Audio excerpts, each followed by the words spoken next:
Hi everybody, it's Tammy. I'm back for day 18.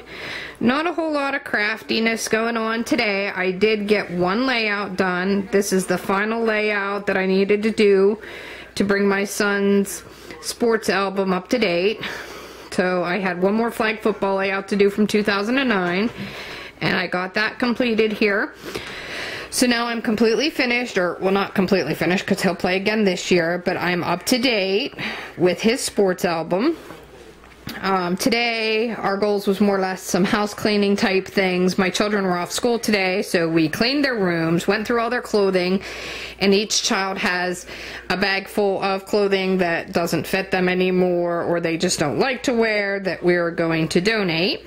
So I think we did accomplish a few goals today. Not much on the crafty side, but we did get some house cleaning and other stuff done. So hopefully I can get some more crafty stuff done for tomorrow. So we'll see you tomorrow for day 19. Bye!